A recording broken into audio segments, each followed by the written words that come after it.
Les féministes avant, par exemple, les suffragettes posaient des bombes. Donc, franchement, nous, on est tranquilles, on fait des stories sur Instagram et des collages. Bonjour, je m'appelle Élodie Arnoux, je suis humoriste et j'ai écrit un livre « Comment gagner un débat féministe à tous les coups ». Et aujourd'hui, avec Cosmo, on va voir comment répondre à des attaques sexistes. Je suis d'origine malgache et la société malgache est matriarcale. Donc moi, vraiment, j'ai découvert le sexisme sur le tard. J'ai découvert ça un peu pendant mes études à l'école. J'ai fait des études d'ingénieur mécanique.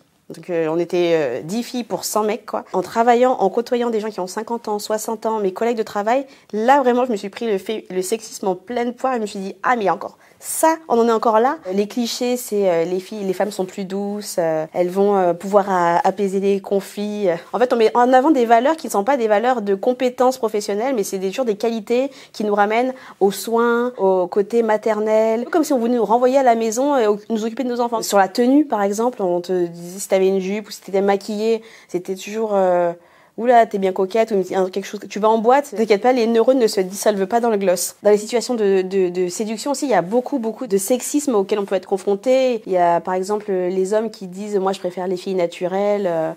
C'est toujours pour dénigrer un peu les filles qui vont se maquiller, qui vont prendre le pouvoir sur leur corps. Puis souvent, les hommes ne connaissent pas. Si on vous dit « j'aime quand tu es naturelle comme Kendall Jenner », moi, ce que j'aime bien faire, c'est répéter ce que le mec dit en l'appropriant et en montrant l'absurdité. Par exemple, un mec qui va te dire « tu es sexy quand tu t'énerves », moi, j'aime bien lui répondre « ah bah toi, tu es sexy jusqu'à ce que tu parles ». Les hommes qui t'arrêtent dans la rue en te disant « mademoiselle, sorry », déjà énorme beauf.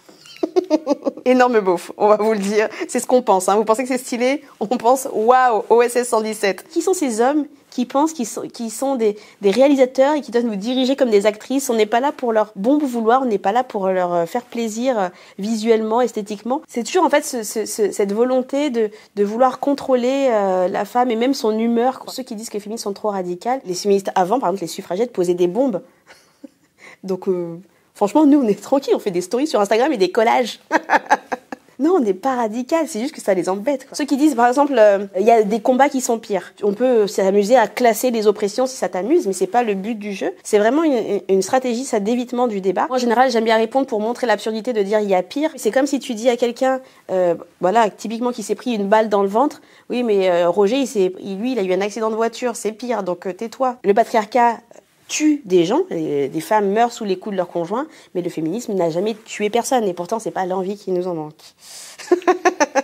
Les hommes vont dire pas tous les hommes, mais dès l'instant où un homme va avoir une fille ou une sœur qui va sortir tard, ils vont lui dire tu rentres bien le soir avec une copine, tu restes pas tout seul parce que tu sais les hommes dans la rue. Donc là d'un coup hop, ils basculent de l'autre côté parce qu'ils le savent. Ils savent que on doit se méfier des hommes, que c'est pas tous les hommes mais quasiment toutes les agressions sont commises par des hommes. Je donne cet exemple à chaque fois, je dis c'est comme si on te donnait un bol de cerises en disant dedans il y a 30% des cerises qui sont empoisonnées. Prends-en. Bah tu dis bah non, les cerises elles sont empoisonnées. Attention. Pas toutes les cerises. Quand on entend une remarque misogyne, je pense que c'est important d'analyser en face de soit qui on a. Si on a quelqu'un qui a vraiment envie de connaître, de s'éduquer, qui pose vraiment la question, j'allais dire innocemment, on peut éduquer celle qu'on va rallier quelqu'un à notre cause et qui va comprendre en fait nos combats. Par contre, si c'est quelqu'un qui va nous troller, une grosse vanne, et puis on essaie au maximum de l'humilier. C'est vraiment ma stratégie.